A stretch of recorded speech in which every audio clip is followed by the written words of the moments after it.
The silver spacecraft descended silently, its smooth surface gleaming under the pale light of the setting sun. It hovered for a moment above a quiet field in rural Ohio before touching down gently, sending ripples through the tall grass below. Inside the ship, two alien ambassadors exchanged nervous glances. Their names were Zin and Lyra, and though they had spent years studying Earth from afar, nothing could have prepared them for what awaited them outside. Zin was taller than Lyra, with shimmering blue skin that seemed to change color depending on the angle of the light. His large, round eyes scanned the controls one last time, ensuring everything was secure. Lyra, smaller and more delicate-looking, adjusted the translator device strapped to her wrist. She took a deep breath, trying to steady herself. This mission meant everything, not just for their people, but for the future of both species. The ramp lowered slowly, revealing the wide expanse of the Ohio countryside. The air smelled strange, earthy and dense, unlike anything they had experienced before. Zin stepped forward first, his movements cautious. Behind him, Lyra followed closely, clutching a small data pad filled with information about human customs and languages. They had studied hard, but now it was time to see how well their preparation would hold up. A group of humans stood at a distance, watching intently. They were farmers mostly, dressed in worn jeans and flannel shirts, holding pitchforks and other tools as if unsure whether to welcome or defend themselves. Among them was Jake Miller, a lanky teenager who couldn't resist snapping photos with his phone. He grinned at the sight of the aliens, excitement bubbling inside him. Beside him, Clara Wells, a middle-aged woman with sharp features and an even sharper gaze, raised her hands in an attempt to calm everyone down. "We come in peace," Zin said haltingly, his voice emerging from the translator device in broken English. The crowd murmured among themselves, some stepping back instinctively while others leaned forward, curiosity overtaking fear. One man shouted something, unintelligible, pointing at the ship. Another laughed nervously, shaking his head. To Zin and Lyra, these reactions were overwhelming and confusing. Humans were loud, unpredictable, and full of emotions that shifted rapidly. Lyra activated her own translator, speaking softly. "We are here to learn, to understand." Her words came out smoother than Zin's, but the effect was the same. A mix of awe and apprehension rippled through the crowd. A farmer near the front, his face weathered by years of working under the sun, stepped closer. He held out a hand cautiously, mimicking a gesture he must have seen in movies. Zin hesitated, unsure what was expected of him. After a brief pause, he extended his long, slender fingers and touched the man's hand lightly. The farmer smiled, nodding approvingly, but not everyone was so welcoming. A younger man, red-faced and agitated, pushed his way to the front of the crowd. "What do you want with us?" he demanded, his voice rising. "Why are you really here?" Zin tilted his head slightly, processing the question. Before he could respond, Lyra stepped forward, her expression calm despite the tension around them. "We wish only to talk," she said. "To share knowledge, to build trust." Her tone was soothing, but the angry man wasn't satisfied. He crossed his arms, glaring suspiciously at the aliens. Others began whispering amongst themselves, debating whether the visitors posed a threat or an opportunity. As the sun dipped lower in the sky, casting long shadows across the field, the situation grew increasingly chaotic. Jake continued taking pictures, zooming in on every detail of the aliens' appearance. His camera clicked incessantly, drawing irritated looks from some of the adults. Clara tried to maintain order, raising her voice over the growing din. "Let's give them space," she called out, though her words did little to quell the mounting excitement. Meanwhile, Zin and Lyra struggled to process everything happening around them. The sounds, the shouts, the laughter, the rustling of the wind through the grass were overwhelming. The colors of the earth sky, shifting from orange to pink to purple, were brighter and more vivid than anything they had ever seen. Even the smell of the soil beneath their feet felt foreign yet strangely grounding. At one point, a child broke away from the crowd and ran toward the aliens, giggling wildly. Startled, Zin reflexively activated a protective shield around himself, causing The boy skid to a stop in surprise. The child stared at the shimmering barrier, wide-eyed, then burst into laughter again. Lyra knelt down, deactivating her own shield to appear less intimidating. She reached out slowly, letting the boy touch her hand. His tiny fingers brushed against her cool, smooth skin, and he gasped in wonder. This small interaction seemed to ease some of the tension in the air. Other children began inching closer, their parents calling after them half-heartedly. Clara sighed, shaking her head but unable to suppress a smile. Even the angry young man who had confronted the aliens earlier seemed to soften slightly, though. He still kept his distance. As darkness fell, floodlights set up by local authorities illuminated the area. Zin and Lyra remained standing at the base of their ship, observing the humans with a mixture of fascination and trepidation. These creatures were so different from them, fragile yet resilient, chaotic yet capable of moments of profound connection. They had no idea what the coming days would bring, but one thing was certain. Humanity was far more complex than any report or simulation could capture. Eventually, government officials arrived, ushering the aliens into waiting vehicles. As they drove away, leaving the field behind, Zin glanced at Lyra. "Do you think we can do this?" he asked quietly. Lyra met his gaze, her expression thoughtful. "We have to," she replied. "For all of us." And with that, they headed toward the unknown, ready, or as ready as they could be, to face whatever challenges lay ahead. The next morning, Zin and Lyra found themselves seated in a small conference room inside a government building. The walls were painted a dull gray, and the fluorescent lights above buzzed faintly. Across the table sat several officials, their faces serious as they flipped through papers and typed on laptops. A young man named Daniel Brooks had been assigned to act as an interpreter for the aliens. He was in his mid-20s, with messy brown hair and glasses that kept sliding down his nose. Though he seemed nervous, he did his best to explain human customs and answer the aliens' questions. Zin leaned forward slightly, his large eyes scanning the room. "Why is this place so plain?" he asked, his voice coming out haltingly through the translator device. Daniel chuckled nervously, adjusting his glasses.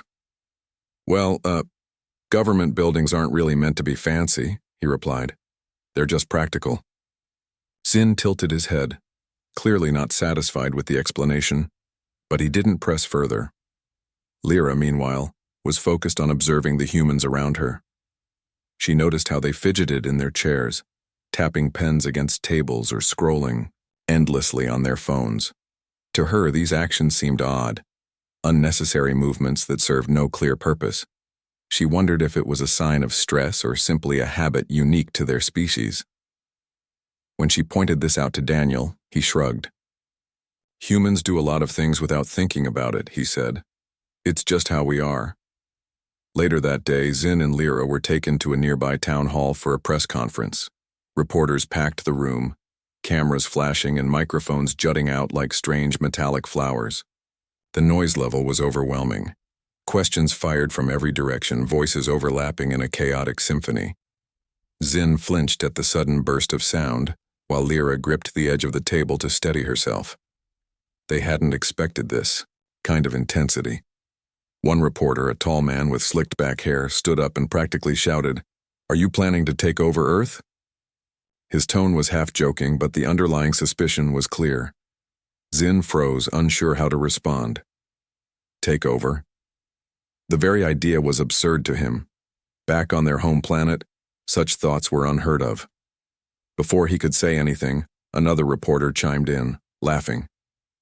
"Yeah, and what about those probing experiments we've heard so much about?"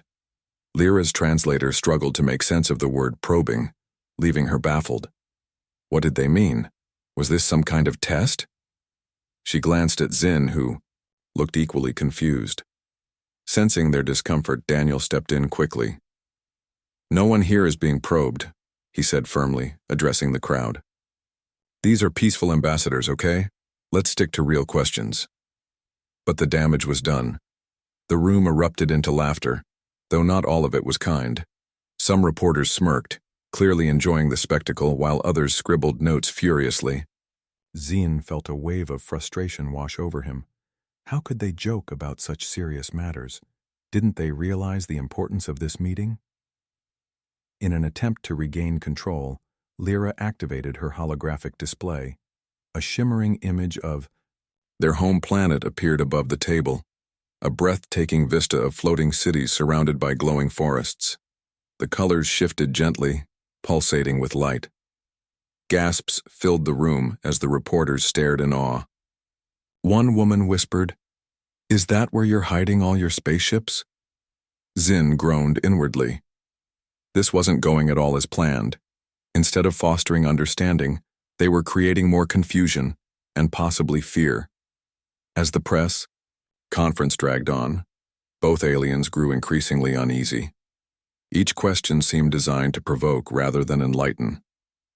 By the time they were finally allowed to leave, Zin and Lyra were visibly exhausted. Back at their temporary quarters, they sat together in silence for a moment, processing everything that had happened. Their living space was simple: a few chairs, a table and a window overlooking the city skyline. Outside, cars honked and people hurried along the streets below. The constant motion outside mirrored the chaos they had experienced earlier. "This is impossible," Zin muttered, slumping into his chair. "How can we build trust when they don't even listen?" Lyra sighed, rubbing her temples. "It's not that they don't listen," she said gently. "They're just different. We knew this wouldn't be easy." Zin shook his head, his frustration boiling over. "Different doesn't begin to cover it. They ask questions we can't answer, laugh at things that aren't funny, and then accuse us of wanting to conquer them. It's madness." Lyra placed a calming hand on his arm. "Patience, Zin. Remember why we're here, not just for our people, but for theirs too. If we give up now, we'll never understand each other." Her words struck a chord, and Zin nodded reluctantly. Still, he couldn't shake the feeling that they were fighting a losing battle. How could they bridge such a vast gap between their worlds? The next day, Daniel arrived early, carrying a stack of books and folders. He had spent the night researching ways to help the ambassadors better understand human behavior. "I brought some materials," he said, spreading them out on the table. "These might help explain idioms and expressions, things like break a leg or spill the beans. They don't mean what they sound like." Zin picked up one of the books, flipping through its pages curiously. "Break a leg?" he repeated, his voice tinged with disbelief. "Why would anyone wish harm on someone else?" Daniel laughed, shaking his head. "It's actually good. Luck in theater. Weird, I know." As the day went on, Daniel introduced them to various aspects of human culture. He played music, showed clips of movies, and even demonstrated a dance move or two. At first, Zin and Lyra watched with cautious interest, but soon they began to relax. Lyra especially enjoyed learning about language nuances, finding humor in the quirks of human speech. When Daniel explained that calling someone a couch potato didn't literally mean they were a vegetable, she burst into peals of melodic laughter. Despite these moments of connection, misunderstandings still arose. During a visit to a local cafe, Zin accidentally knocked over a cup of coffee while trying to mimic a barista's gesture. The hot liquid spilled onto the counter, causing startled gasps from nearby customers. Embarrassed, Zin apologized profusely, though his translator struggled to convey the sincerity behind his words. Lyra, ever the diplomat, stepped in to smooth things over, offering to pay for the mess despite having no concept of Earth currency. Later that evening, as they returned to their quarters, Zin reflected on the day's events. For all their challenges, there were glimpses of hope, small victories that reminded him why they had come in the first place. Whether it was Daniel's patience, Lyra's quick thinking, or the curious smiles of strangers, humanity was slowly revealing itself to be more than just a collection of confusing behaviors. "We'll get there," Lyra said softly, reading his thoughts. "One step at a time." Zin nodded, a faint smile tugging at the corners of his mouth.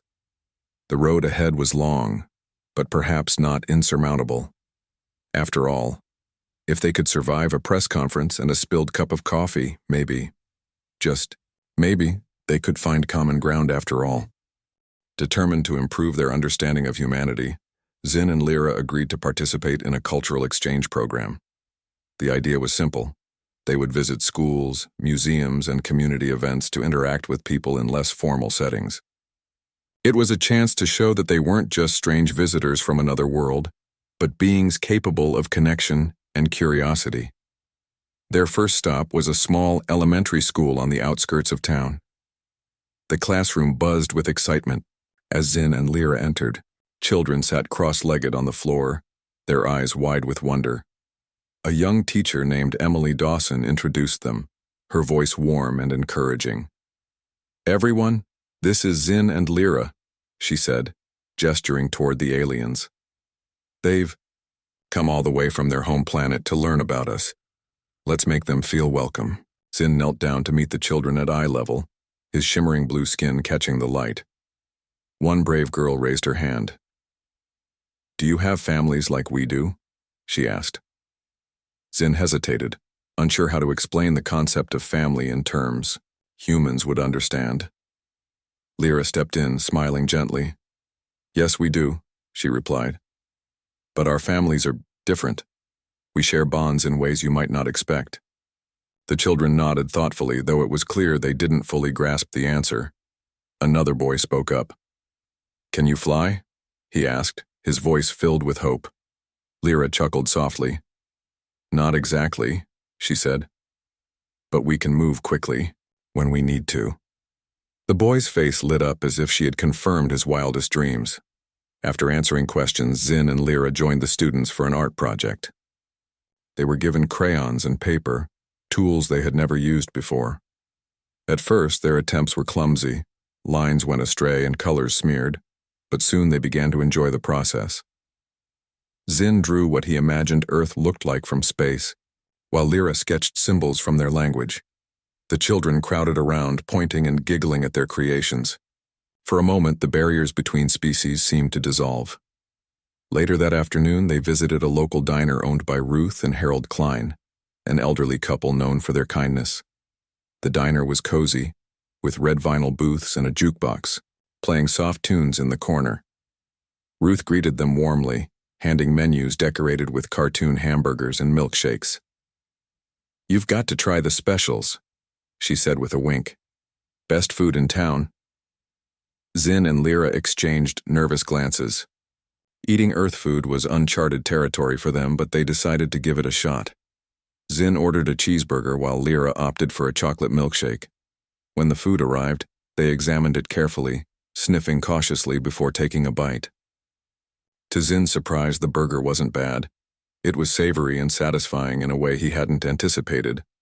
Lyra, however, nearly gagged on the sweetness of the milkshake. Her reaction sent the entire diner into fits of laughter, including Ruth, who patted her shoulder reassuringly. "Don't worry, honey," she said, "not everyone likes sugar bombs." Despite the mishap, the visit left a positive impression. People began to see the aliens as more relatable, not perfect or intimidating, but flawed and endearing in their own way. As word spread about their willingness to engage, invitations poured in from all over the community. They attended a high-school science fair, where students showcased projects inspired by space exploration. They toured a museum filled with artifacts from Earth's history, marveling at the ingenuity of human inventions. And they even joined a group of seniors for bingo night, though Zin accidentally shouted "winner" too early, causing everyone to erupt in laughter. One particularly memorable event took place at a football game. The stadium was packed with cheering fans, their voices echoing like thunder. Zin and Lyra sat near the sidelines, trying to follow the fast-paced action on the field. Daniel had explained the rules beforehand, but it was still confusing. Why did players tackle each other so aggressively? What was the significance of scoring points? Midway through the game, something unexpected happened. A chant started among the crowd, growing louder until it filled the air. "Go, go, aliens!" Zin turned to Lyra, startled. "Are they talking about us?" he asked. She nodded, her expression a mix of amusement and disbelief. The chant continued, accompanied by applause and whistles. For a brief moment, they felt like celebrities rather than outsiders. But not everything went smoothly. During halftime, Zin misinterpreted the roaring cheers as a sign of aggression. Thinking someone might be in danger, he activated his protective shield, creating a shimmering barrier around himself. The crowd gasped, some stepping back in alarm. Realizing his mistake, Zin quickly deactivated the shield, raising his hands apologetically. Daniel rushed over to explain, his voice calm but firm. "It's okay, everyone, just a misunderstanding, no harm done." Though the incident caused a stir, it also sparked conversations. Many spectators admired Zin's quick thinking and willingness to apologize. Even the opposing team's coach approached him after the game, shaking his hand and saying, "Good sportsmanship, buddy." As the days passed, Zin and Lyra grew more comfortable navigating human interactions. They learned to laugh at their own mistakes and appreciate the humor in everyday moments. Emily Dawson, the teacher from the elementary school, became a frequent companion, eager to teach them more about language and culture. She introduced them to idioms like barking up the wrong tree and letting the cat out of the bag, which often left them scratching their heads in confusion. But instead of frustration, they found joy in the challenge. One evening, as they strolled through a park, Lyra noticed a group of children playing tag. Their laughter rang out like music, pure and infectious. Curious, she approached them, asking if she could join. The kids hesitated at first, unsure how to include someone so different. But when Lyra began running awkwardly alongside them, her movements clumsy yet enthusiastic, they erupted into giggles. "You're the space lady," one child exclaimed, pointing at her gleaming skin. Lyra smiled, feeling a sense of belonging she hadn't expected. By the time they returned to their quarters that night, both Zin and Lyra were exhausted, but content. They had faced challenges, yes, but they had also formed connections. Humanity, for all its quirks and contradictions, was proving to be far more fascinating than they had imagined. As they prepared for bed, Zin glanced at Lyra. "Do you think we're making progress?" he asked quietly. Lyra nodded, her expression thoughtful. "Yes," she said. "Slowly, but surely. These small moments, they matter. They remind us why we came here in the first place." Zin smiled faintly, leaning back in his chair. For the first time since arriving on Earth, he felt a flicker of optimism. Maybe, just maybe, they could find a way to coexist. After all, if a spilled milkshake and a game of tag could bring people together, anything was possible. Just as Zin and Lyra began to feel a sense of progress, disaster struck. A rogue faction of humans, distrustful of the aliens' intentions, launched a drone attack near their temporary base. The explosion was sudden and deafening, sending shockwaves through the area. Windows shattered, alarms blared, and panic spread quickly among the nearby residents. Smoke filled the air, and people ran in every direction, unsure whether to flee or stay and help. Zin and Lyra were inside their quarters when the blast hit. The walls shook violently, knocking over furniture and scattering papers across the floor. Lyra stumbled, gripping the edge of a table to steady herself, while Zin rushed to the window. Outside, chaos reigned. People screamed, cars screeched to a halt, and emergency vehicles raced toward the scene. In the distance, flames licked at the night sky, casting an eerie orange glow over the city. "What happened?" Lyra asked, her voice trembling. Zin didn't answer immediately. His large eyes scanned the destruction below, his mind racing. This wasn't an accident. It was an attack. But who would do such a thing? And why? Before they could process what had occurred, rumors began to spread. Someone claimed the aliens had retaliated against Earth, using advanced weapons to strike first. Others whispered about secret experiments or hidden agendas. Social media erupted with speculation, fueling fear and anger. Within hours, protests formed outside the government building where Zin and Lyra had been staying. Some demonstrators carried signs demanding the aliens leave, while others shouted accusations of invasion and betrayal. Back at their quarters, Zin and Lyra debated their next move. "We can't stay here," Zin said firmly. "This place isn't safe anymore." Lyra nodded, but her expression was conflicted. If we leave now, we'll prove them right, she argued. They'll think we're guilty of something. We have to show them we're not their enemy. Their conversation was interrupted by a knock at the door. It was Daniel, breathless and disheveled, his glasses askew. Are you okay? He asked, stepping inside. I came as soon as I heard. This is bad. Really bad. He explained that the attackers were part of an extremist group opposed to alien contact. They believed humanity should remain isolated, free from outside influence. Though they represented only a small fraction of the population, their actions had ignited widespread fear. Zin clenched his fists, frustration bubbling inside him. How can they think we want to harm them? We've done nothing but try to help. Daniel sighed, running a hand through his messy hair. Fear makes people irrational, he said. But not everyone feels that way. There are still plenty of people who support you, people who believe in peace. Lyra stepped forward, her voice calm but resolute. Then we need to speak to them, to reassure them. She turned to Zin. We can't let this incident define us.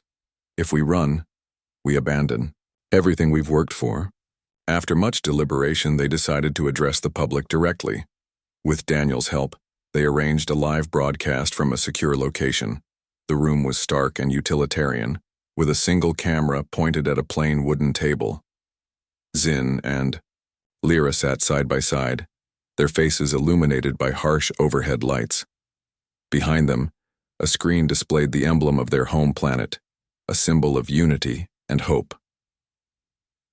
When the broadcast began, Zin spoke first. His words came out haltingly through the translator, but his tone was sincere. We did not cause this attack, he said. We are not your enemies. We came here to learn, to share, and to build trust. Please do not let fear divide us. Lyra took over, her voice softer but no less determined. We know there are those who do not trust us. That is understandable.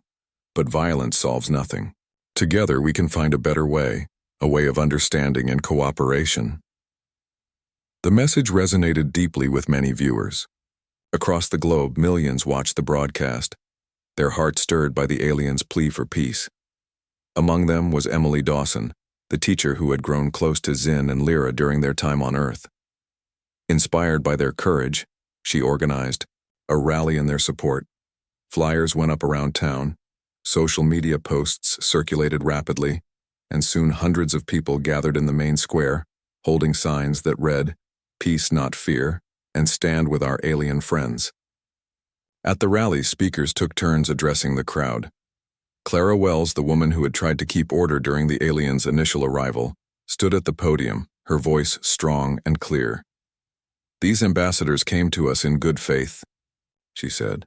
They've shown us kindness and patience even when we've given them reasons to doubt us. Are we really going to turn our backs on them now? The crowd erupted into cheers, their voices echoing through the streets.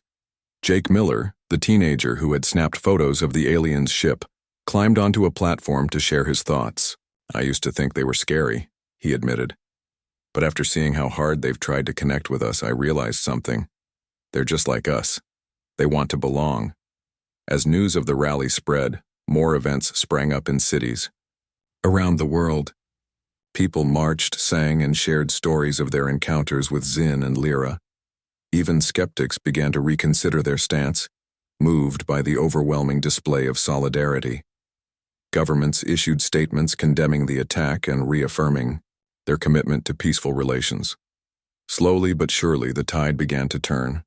Meanwhile, Zin and Lyra continued their efforts to rebuild trust. They visited hospitals to meet with victims of the attack, offering comfort and assistance wherever they could. At one hospital, they encountered a young girl named Mia, who had been injured during the chaos. Her leg was bandaged and she looked up at them with wide, frightened eyes. Lyra knelt beside her bed, speaking softly. "We're sorry this happened," she said. "We wish we could have stopped it." Mia hesitated, then reached out to touch Lyra's hand. "You're not bad," she whispered. "You're nice." Tears welled up in Lyra's eyes as she smiled, squeezing the girl's fingers gently. Despite the challenges, moments like these reminded Zin and Lyra why they had come to Earth in the first place. Humanity was flawed, yes, but it was also capable of incredible resilience and compassion. As they prepared for their eventual departure, they knew their mission had made an impact, not just on humans but on themselves as well. One evening, as they stood together on a hill overlooking the city, Zin turned to Lyra. "Do you think they'll remember us?" he asked quietly. Lyra gazed at the lights twinkling below, her expression thoughtful. "Yes," she said. "Not because of what we did, but because of what we shared. That's what matters most." And with that, they returned to their quarters, ready to face whatever lay ahead. Though their journey was far from over, they had taken the first steps toward bridging two worlds, and proving that even in the face of fear, hope could prevail. The day of departure arrived, and the atmosphere was bittersweet. Zin and Lyra stood at the base of their sleek silver spacecraft, surrounded by a crowd of humans who had gathered to bid them farewell. The field where they had first landed weeks earlier was now transformed into a ceremonial site, adorned with banners and flowers.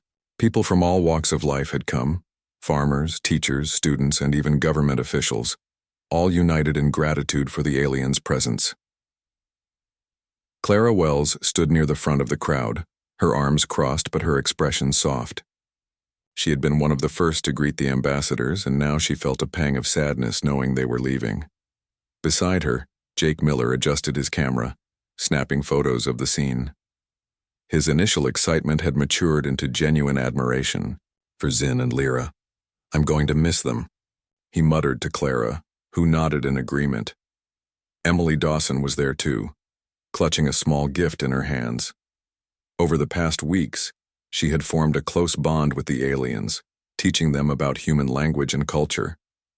Now, as she approached, Zin and Lyra, her eyes glistened with unshed tears. "This is for you," she said, holding out the object. It was a crystal cube, etched with intricate patterns and glowing faintly. Inside, recordings of their shared experiences played in a loop, images of classrooms, parks, and laughter-filled moments. Lyra accepted the gift, her fingers brushing against Emily's. "Thank you," she said softly. "We will treasure this, always." Emily smiled, though her voice cracked as she replied, "You've given us so much more than we gave you." As the ceremony began, Zin stepped forward to address the crowd. His translator device crackled slightly, but his words came through clearly. "When we arrived here, we did not know what to expect," he said, his tone steady. "Your world was strange to us, loud, colorful, unpredictable. But in time, we learned something important. You are strong, creative, and full of heart. You welcomed us even when it was difficult. For that, we are grateful." The crowd erupted into applause, some people cheering while others wiped away tears. Lyra took over, her voice gentle yet firm. "We came seeking understanding, but we leave with something greater, hope. Hope that our two species can continue to learn from each other, that we can find ways to coexist, despite our differences." Her words struck a chord, and the cheering grew louder. Children waved handmade signs, while adults clapped rhythmically, creating a ripple of sound that seemed to echo across the field. Among the attendees was Daniel Brooks, the interpreter who had guided Zin and Lyra through their journey. He stood quietly, watching the scene unfold with a mixture of pride and sorrow. Though he hadn't known them for long, they had become like friends to him. As the ceremony drew to a close, he stepped forward to shake their hands one last time. "Take care of yourselves," he said, his voice thick with emotion. "And remember, we're rooting for you." Zin nodded solemnly, while Lyra placed a hand over her chest, a gesture of respect and gratitude. Before boarding the ship, Zin and Lyra took a moment to look around one final time. They saw the faces of those who had supported them, the curious child who had touched Lyra's hand on their first day, the elderly couple who had served them hamburgers at their diner, the protesters turned allies who had rallied for peace. Each face told a story, a reminder of the connections they had forged. As the ramp lifted and the hatch sealed shut, the spacecraft hummed to life. A low thrum filled the air, growing louder as the engines powered up. Slowly, the ship ascended, its surface gleaming under the sunlight. The crowd below cheered and waved, their voices carrying upward as if trying to reach the departing ambassadors. Some threw flower petals into the air, creating a shower of color that danced in the breeze. Inside the ship, Zin and Lyra watched through the viewport. As Earth grew smaller and smaller, the blue-green orb shimmered against the blackness of space. Beautiful and fragile. Lyra held the crystal cube close to her chest, replaying the images within. "Do you think they'll be okay?" she asked quietly. Zin glanced at her, his expression thoughtful. "They have challenges ahead, yes," he replied. "But they also have strength, resilience. If anyone can overcome fear and division, it's them." Lyra nodded, a faint smile tugging at her lips. "And we'll always have this," she said, gesturing to the cube. "A piece of Earth to take home with us." The journey back to their planet would be long, but neither of them minded. They had stories to share, lessons to reflect on, and memories to cherish. Back on their distant world, floating cities hovered above glowing forests, and the skies shimmered, with hues no human eye could perceive. When they arrived, they would recount their adventures to their people, painting vivid pictures of humanity's quirks and triumphs. On Earth, life continued as usual, or almost as usual. The attack had left scars, both physical and emotional, but it had also sparked change. Governments worked harder to ensure transparency, and communities came together to celebrate diversity. Schools introduced new programs about interstellar diplomacy, inspired by Zin and Lyra's visit. Even the media shifted its focus, highlighting stories of cooperation rather than conflict. In the small town where the aliens had spent most of their time, a monument was erected in their honor. It was a simple structure, a curved archway made of polished metal engraved with symbols from both Earth and their home planet. Beneath it, a plaque read, "To Zin and Lyra, ambassadors of peace. May our worlds forever be united." Years passed, and though Zin and Lyra never returned, their legacy endured. Scientists built better telescopes, searching the stars for signs of life. Artists created works inspired by their descriptions of floating cities and bioluminescent landscapes. And ordinary people, going about their daily lives, carried with them the memory of two beings who had dared to bridge the gap between worlds. On a distant planet, far beyond the reach of human eyes, Zin and Lyra often gazed at the stars, wondering how Earth fared. They kept the crystal cube safe, sharing its contents with their leaders and loved ones. To them, it was more than a memento. It was proof that understanding was possible, even between the most unlikely of allies. And somewhere in the vast expanse of the universe, two species moved forward, each carrying a piece of the other in their hearts. Though separated by light years, they remained connected, not by blood or politics, but by the shared belief that peace was worth fighting for. In the end, that was enough.